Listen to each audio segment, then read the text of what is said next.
Hello and welcome to episode number 6. We've made it to 6 episodes here on the Throwing Strikes podcast. I am Stephen Rissotto. You can follow us on Twitter at Strikes Podcast and on Instagram at Throwing Strikes Podcast. And I'm pleased to be joined now by Stephen Ruderman, a self-considered baseball encyclopedia. He's written for numerous different San Francisco Giants sites, and he's hosts his own show called Unfiltered Opinions on Periscope. Recently, he came up with a detailed plan for the season to start up again, the baseball season that is to start up again, which we will get into a little bit later on. How you doing, Steven? Thanks for joining me.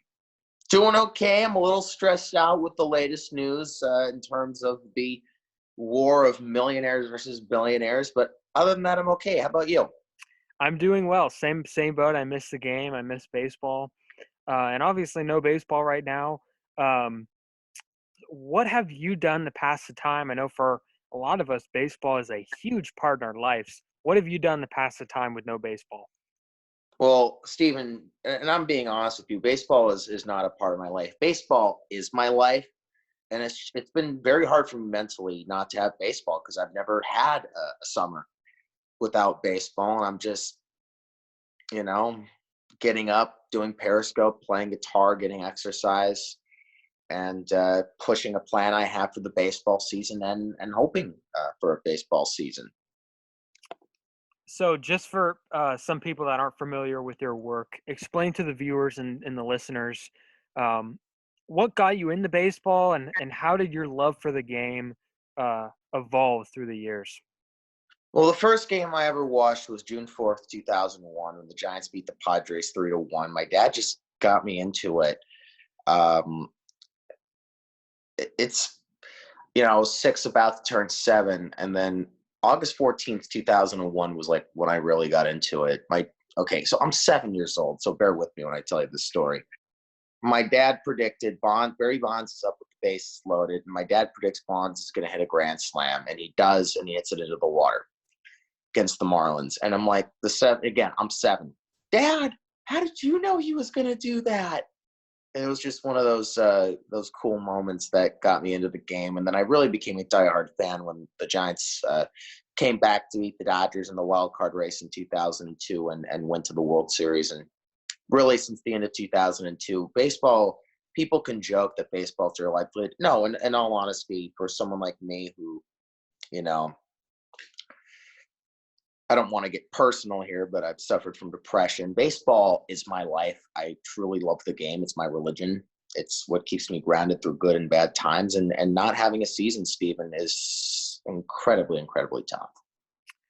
So, what's it like to see these 3 championship teams go through San Francisco? I understand a lot of fan bases cannot say the same, and San Francisco and the Bay Area, all Bay Area sports, the Warriors, the Niners this year, we're spoiled. And so, how awesome was it watching that run of those championship teams?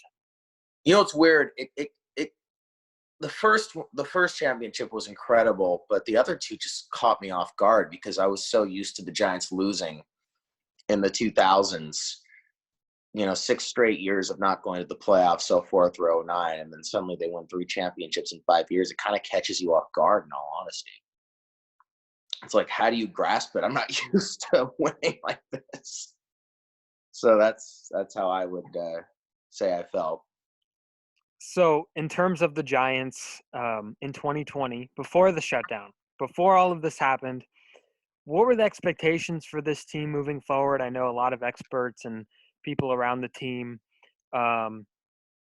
were, were convinced that this was kind of going to be another rebuild year, or maybe even at best a 500 team. So, what were your expectations going into this year for the Giants? Well, I said prior to last year that we were looking at a rebuild, and 19 and 20 are really a combined 2008.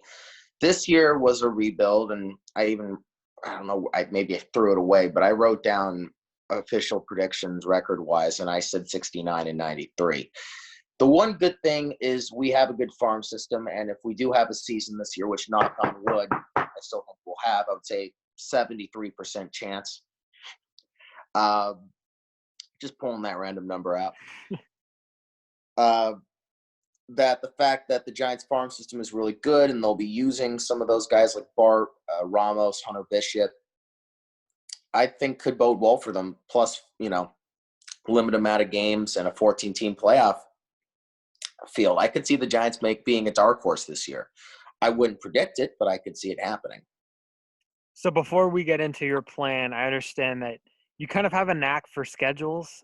You can recall about just about any Giants game date for the past, almost 20 years. Since 2003, not like every game, but I can tell you pretty much who the Giants played. Oh, there you go. So how did that come about? That's a pretty awesome trait to have. I can't answer that, man. Just my love for the game. That's pretty much it. It's just when throughout these years, when I'm sitting in school or I'm sitting in a restaurant or at the bar or walking or anything, I think a lot about baseball. And I don't know how I'm able to remember this stuff, but I just think a lot about baseball, and I guess that's how I'm able to remember it. June 15th, 2010. June 15th, 2010, Giants played the Orioles, and they lost. Oh, well. Joe West behind the plate in that game. I remember that. Well, there you go. So let's dig into your plan now. I'll give you the floor, so go ahead and introduce what you have. Well, okay. First of all, this plan's probably not going to be used, but a couple of months, on April 4th, to be exact, I was bored and missing baseball. And you're thinking, how's baseball going to be played with the COVID-19 pandemic? And I thought, I'm someone with a very big imagination. I have a lot of creativity in me, and I thought, okay, I'll just chicken scratch some sort of plan that they could play the season. And I wrote it out, not totally 100% serious, but thinking, hey, this could be doable. And it's this plan where the league would start around July 4th, but play the first season in hubs in Arizona and Florida to limit travel early on, to keep everyone in one place, and to kind of wait things out until it's safe to travel, which I imagine would be by the beginning of August. It would be a Cactus League versus Grapefruit League format.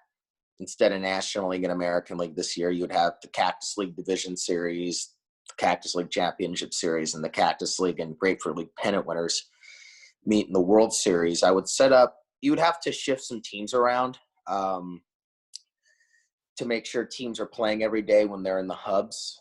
There's one hub in Arizona, 3 in Florida. And I set them up with I moved the Reds and Indians to the Grapefruit League and the Cardinals, Astros, and Twins to the Cactus League. That's to ensure teams play every day and to set up appropriate regional divisions for when the teams return to the normal parks in August.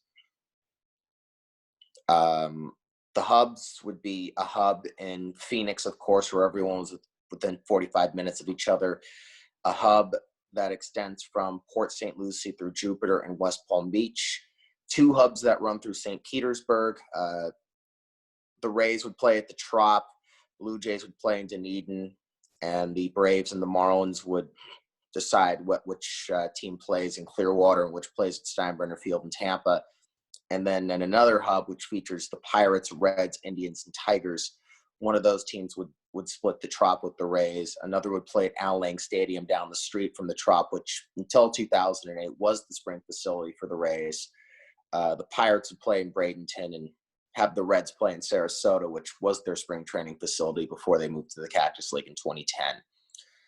I would start the year July 4th. I would have the season go an extra week and a half with doubleheaders to get 100 games, which is what the players want.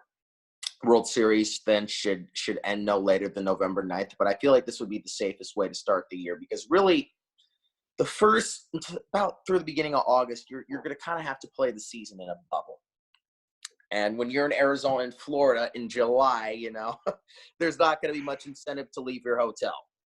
So that will make things a little easier for the players who need to stay inside. Trying to think if there's anything else. 14-team playoffs, we already get that. And think that's pretty much it. So, what would you be opposed, and maybe this idea kind of comes out, spills out a bit more in these proposals that are coming up, but what would you think about the possibility of them playing in their home parks? I know that the teams playing in their home parks. I know that travel right now maybe isn't the right thing to do. So give me your thoughts on that. I don't think it's safe for numerous reasons. You're going to have to be swapping players out at hotels from city to city. Not every team stays at the same hotel in each city. Not to mention the umpires who travel commercial, yes, first class, but still commercial with a bunch of strangers. And COVID is very transmittable on airplanes. And so I think if you start playing in normal ballparks, I think you're looking at someone catching it and the season being re-shut down. I don't know if re-shut down's a word, but I'll say it no later than the middle of July, in all honesty. So Rob Manfred went on CNN a couple of maybe days ago, maybe last week or the week before. I don't know when. But straight face. I'm trying. I'm talking to myself, not you. Rob Manfred is he's popular with some, he's unpopular with many. That's just kind of how he works. And I guess, if you're a commissioner of baseball, Bud Selig definitely had downfalls. You're going to have some haters out there, and Stephen Ruderman keeping the straight face there. So he mentioned some testing and their development of testing and where they were going to test players. Testing, obviously, if they want to reopen baseball, it needs to be done. And I think you could agree there. So what would your plan be with testing? Would you have like a testing hub in both Arizona and Florida? How would that work? I think you would have, well, here's the deal. You would make sure each team would stay at their own hotel in each of the 4 hubs, 1 in Arizona, 3 in Florida. The umpires would all be in each hub, would all be housed in the same hotel. And I think you would have the testing conducted at the hotels. And the beautiful thing about the hubs plan is that for about 6 to 8 weeks, everyone will be in their same hotel, and so all the tests will be there, and the players won't be traveling around anywhere. They won't be going outside, and I just think that's the reason it's the safest way to start the season. So there's a report that came out a little bit ago that describes some of the off the field safety measures that would be going to be explored, such as, not showering at the ballpark before the games, after the games, showing up essentially in your uniform like how you did when you were 12 in Little League, no spitting, no sunflower seeds, social distancing in the dugout, which, I mean, if anybody's ever been in a Major League Baseball dugout, they're not big. And I think I also saw something where, the starting 9 would social distance in the dugout, and, you have the bench guys sit aside in the stands. So, what would you do? What would, if you were the commissioner of baseball, and I'm sure you would love to have that job, would you love to be the commissioner of baseball? Hell yeah, baby. Hell yeah. So if you were the commissioner of baseball, how would you deal with some of those they seem minimal changes, but I think a lot can go into them. What do you think about that? First of all, I would make playing optional for each player.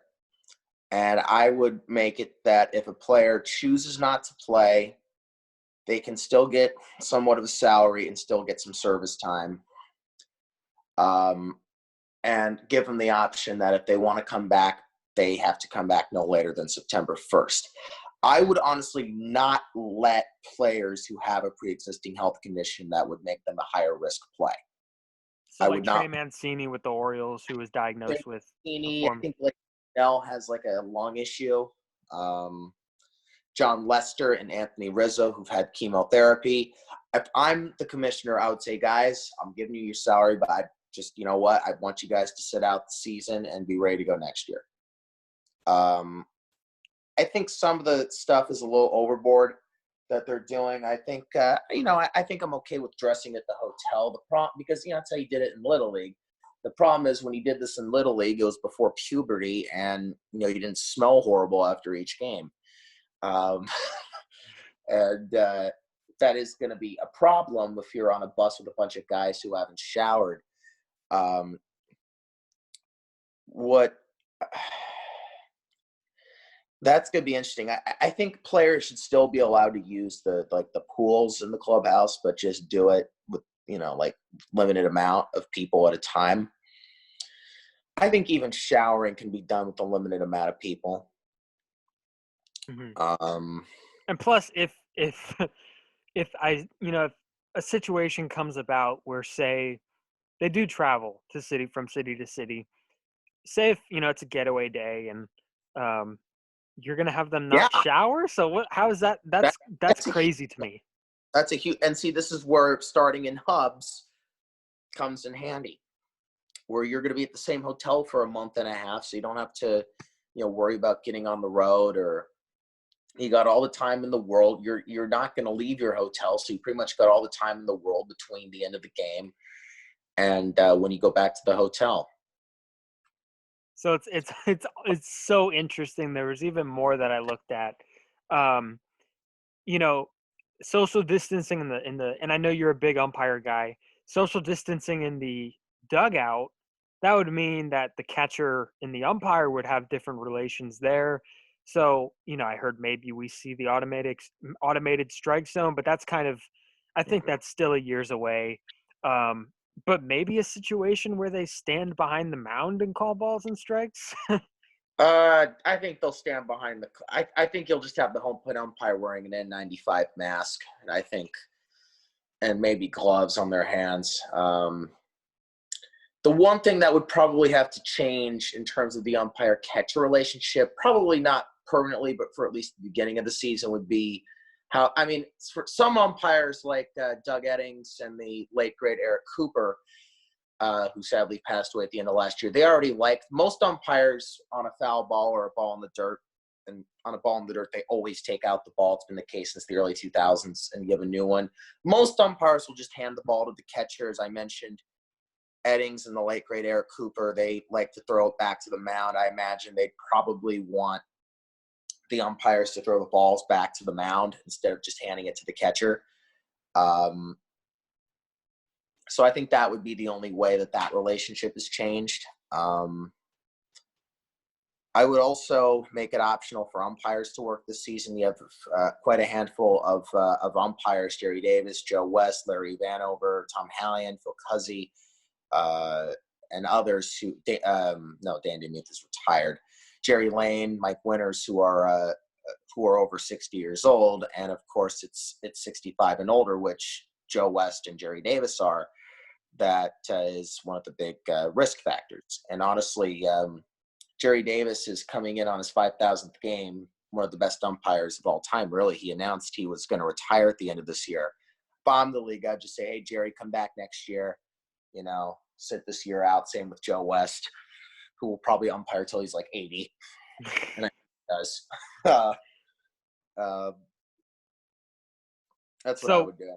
Yeah, so and let's get to this point, and I know you've been talking about this, the billionaires versus the millionaires, and the players want to get paid. They've expressed concern if they don't get paid, like Blake Snell said, something about it wouldn't be worth it, risking my health to play if I wasn't getting paid. And Marcus Stroman said something actually today or whenever this is posted, recently, I guess. He said that pretty much looks like baseball is coming back next year. So what would the ideal financial, and this is a big question, and it might take some while to answer, but what would the ideal financial agreement be between Major League Baseball and the Players Association to make this work somehow, some way?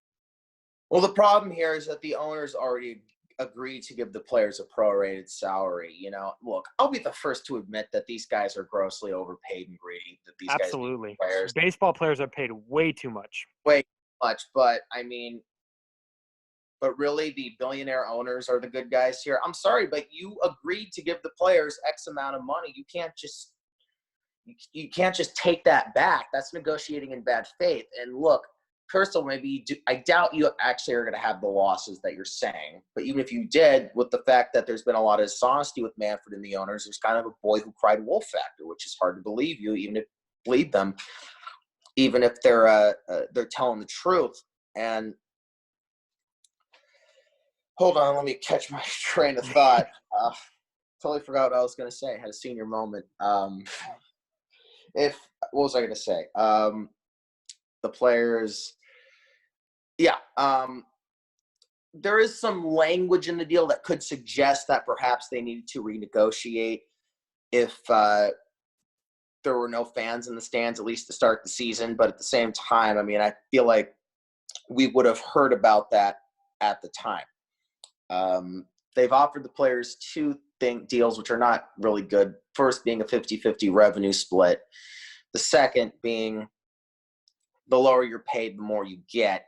If the minimum wage players, which is, $500,000 a year in a normal season, or no, 500, I think like 89,000 a year now in a normal season, they would get about close to 100% of their prorated salary, while the richest, like Mike Trout, would get 20 to 30%. And what really is, it's an effort to divide the union. And people are all even strong. When Stroman is saying, oh, looks like we're not having baseball to next year. Dude, shut up. We're going to have a baseball season. The thing is, this is going to be the first of many offers from both sides. And the thing is, both sides know it would be extremely catastrophic not to have a season. It would be, for this season to be canceled due to money reasons, it would be worse than the strike in '94. Attendance next year would be abysmal. Then after that, you have the CBA, which runs out. And for sure, there'd be a work stoppage after a disastrous 2021 season. And if you have two, and I'm about to be 100% honest, Stephen, if we have two canceled seasons in 3 years, we'll be lucky if it's only, several teams folding. I could see a situation where if this year's canceled and 2022's canceled, where the league itself folds in 2022 or 2023, and I'm deadly serious. I'm dead serious about that.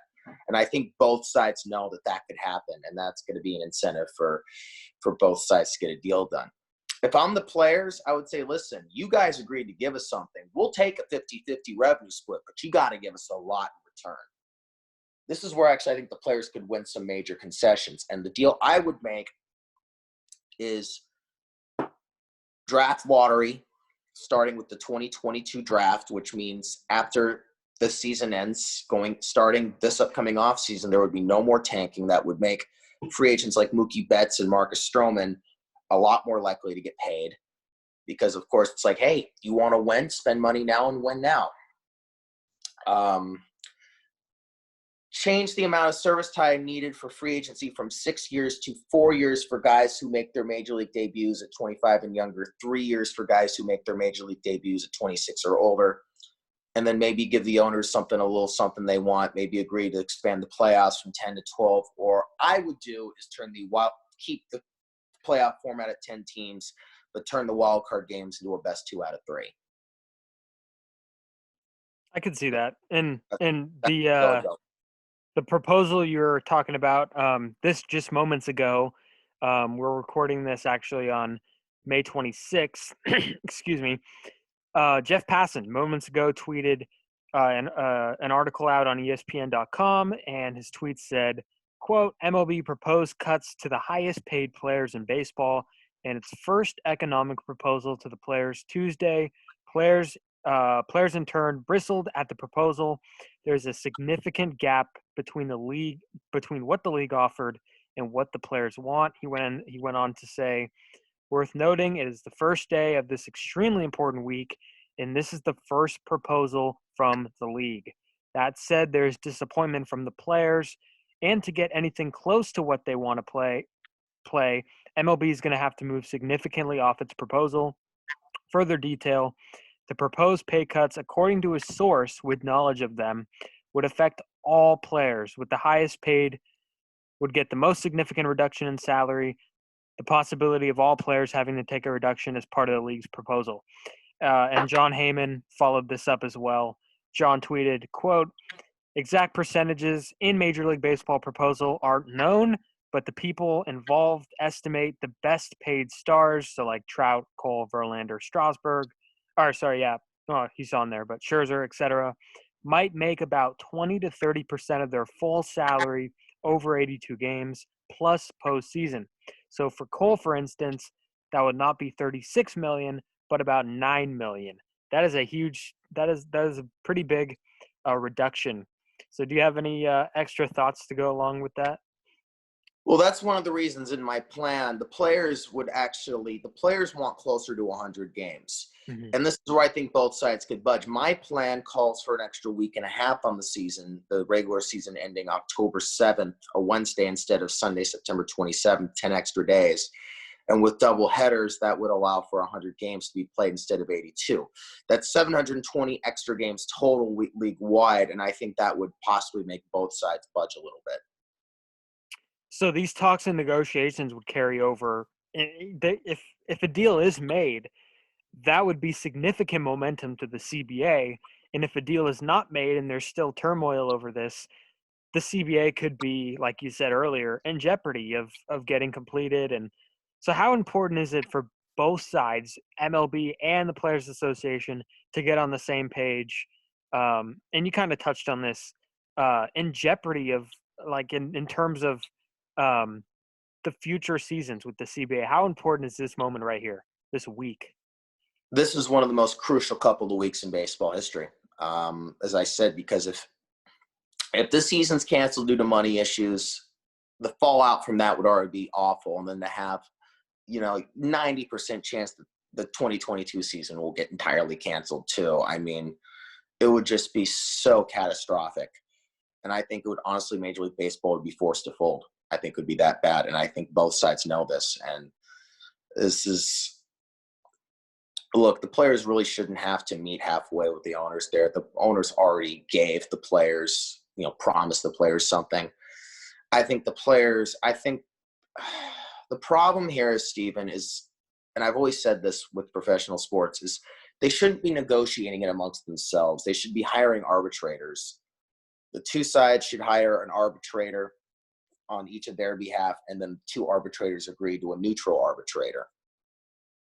And that's how it should go. Or the players should go to court and say, listen, the owners already agreed to give us this, this, and that. I said a couple of weeks ago, the players should go to court and try and get the March agreement enforced. As I said, I think a deal will get done. I would say 70 to 75% chance a deal gets done, just because it would just be incredibly catastrophic for a deal not to be done. And especially, I think the NHL's big announcement that's coming up within like the next hour, that is going to be that's going to be big motivation to get a deal done. And as I said, I mean, the players really shouldn't have to give up anything, but I think the players I think the players don't get this. And the problem is Tony Clark is kind of weak. We saw it with the last round of CBA negotiations back in 2016 when he gave Manfred and the owners way too much.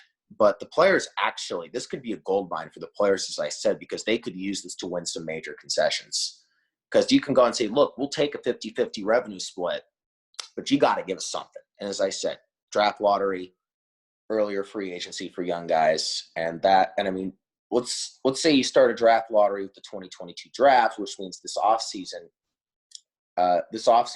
there wouldn't be any tanking, and guys like Mookie Betts, Marcus Stroman, and others would get paid.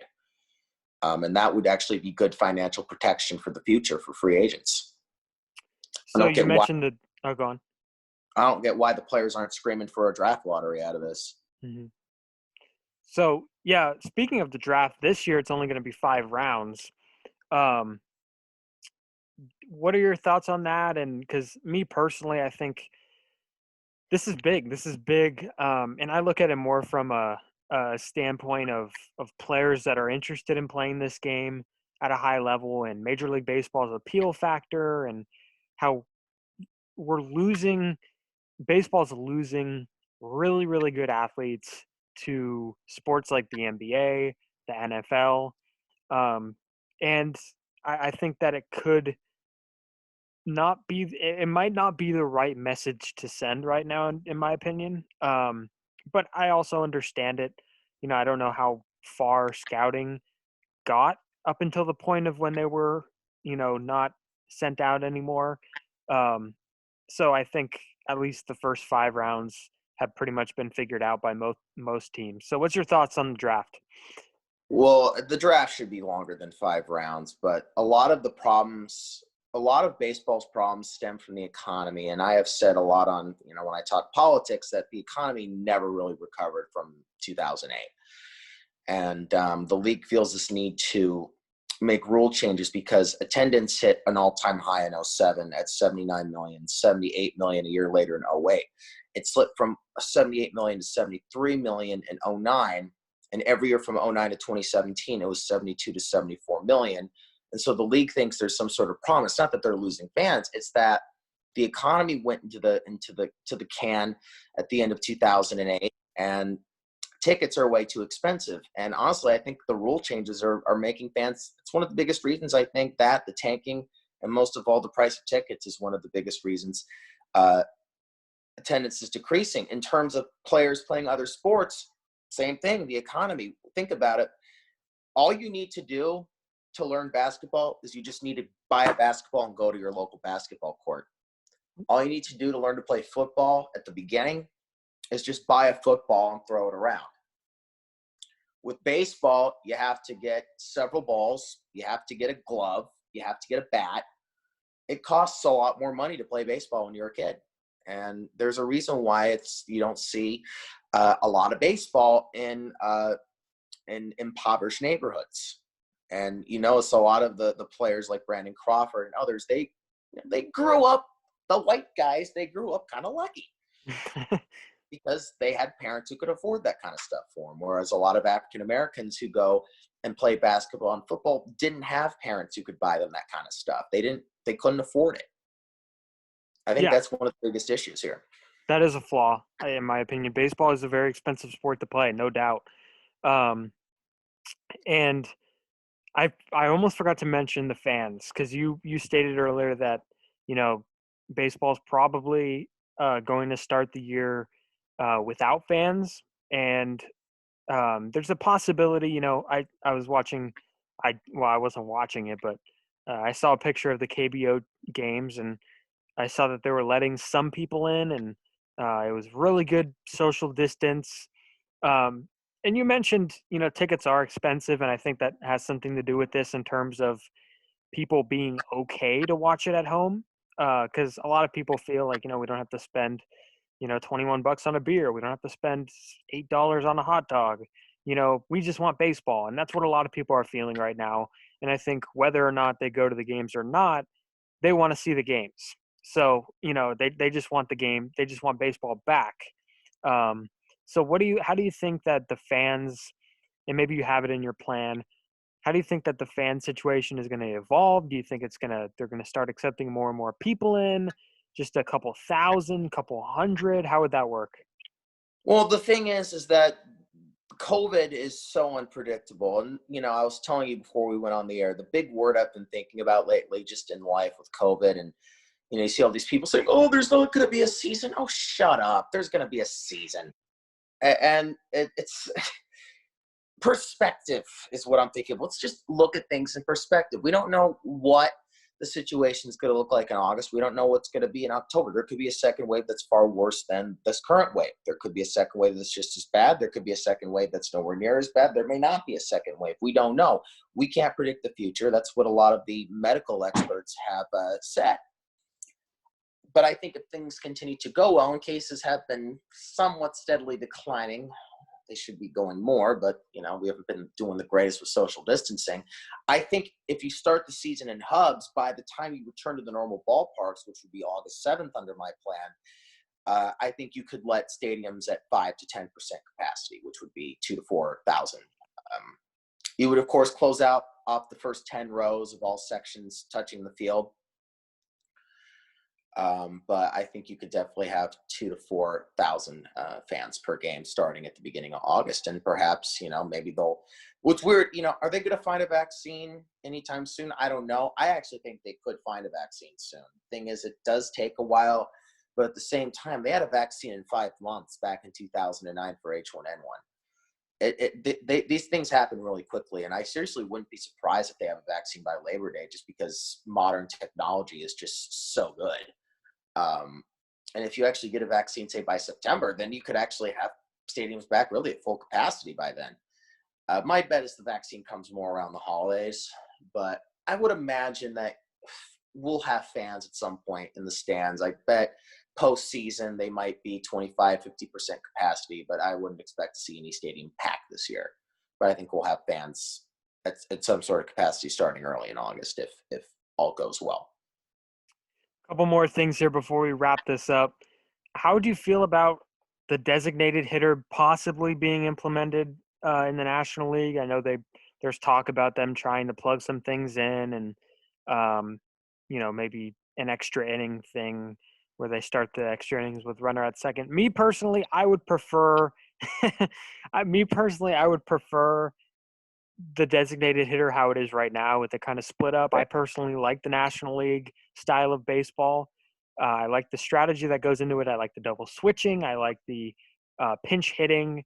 And do I keep the pitcher in? Do we pinch hit in this situation? Bunting. I like all that. However, for me personally, it wouldn't be the worst thing in the world to see the designated hitter in baseball. It wouldn't be the sky is falling by no means. So like if my life depended on it and they said, I got a gun to my head, would you put the designated hitter in the National League? I would say, yeah, I could live with it. What are your thoughts? I would hate to see it, but I would take that in a zillion years over the pitch clock or an automated strike zone or guys starting extra innings at second base. The thing is, I actually don't think the DH is going to be in the National League. I think it will be this year, but a lot of the National League owners actually like the way it is right now. And so I just don't see them agreeing to have it be in the National League. But it's something like I wouldn't be thrilled, but it wouldn't be the end of the world. Mm-hmm. And it's funny because this whole DH discussion began a little bit ago, and now you're seeing articles come out for each team who would be the fit for the DH, and roster spots are expected to go up a ton. And you'd have to pick like 28, 30, 35 guys that would be active that day. So what are your thoughts kind of on the roster thing? Because I heard 50.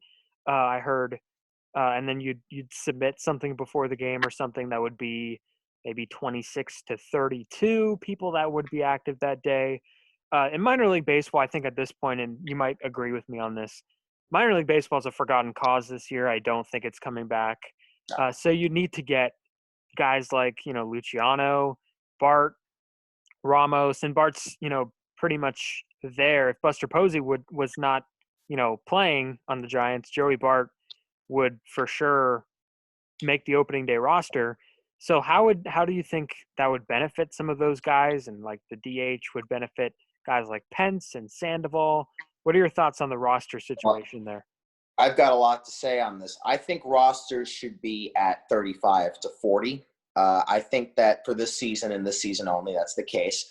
I think that teams should be able to just change there shouldn't be a limit on how many changes teams can make to their roster.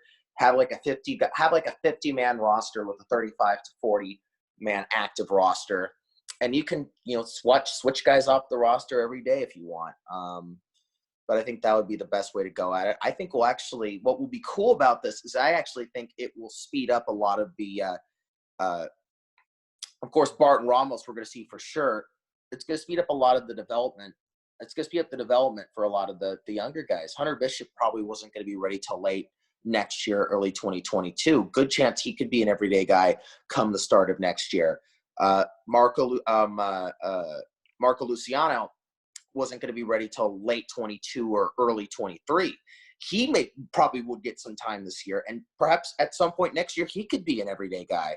So it really can fast track some of the young guys. The one concern I would have is perhaps maybe they wouldn't be ready for major league pitching, and that would really mess them up mentally. But I actually think it would be more of a positive than a negative for them. As I said, I would have 35 to 40 man daily rosters. And what's cool about this is, let's say you had your normal 10-team format with normal rosters in an 82 game season. that alone would give way to some flukes because teams would be able to play over their heads in 82 games. Plus, you wouldn't have to be too far over 500 to get one of the 10 playoff spots. You're going to have a bunch of different guys on the rosters, and I'm guessing that about 20 to 30% of the players will choose not to play this year. So let's say you have a 40-man roster and 5 or 6 guys on each team who don't play. It's going to be half minor league guys, half major leaguers. You factor that in with 14 teams in the playoffs. I mean, you're going to see some major flukes this season. And it would be really cool to see. And it's just one of the many reasons I hope and I think they will have a season.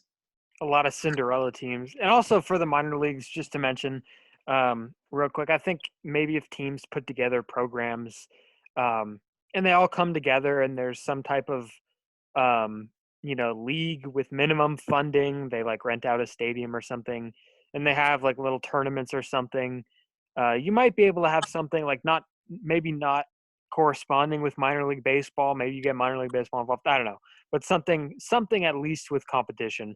But we'll have to see with that. So before we go, where can people find you on social media if they want to follow you?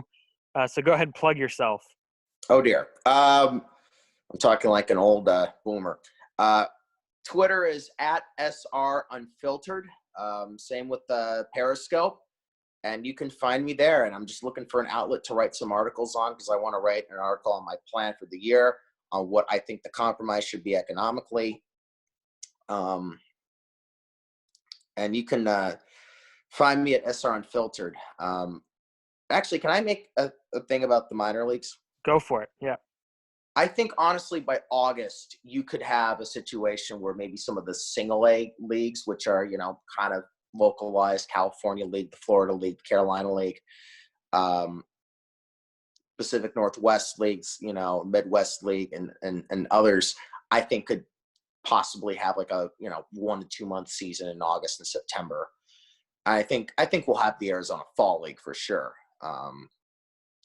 And I think we'd probably be able to have the Arizona Rookie League and the Gulf Coast League in August. So I think what will happen is they'll find a way to get some of the lower minor leagues, the lower minor leagues in.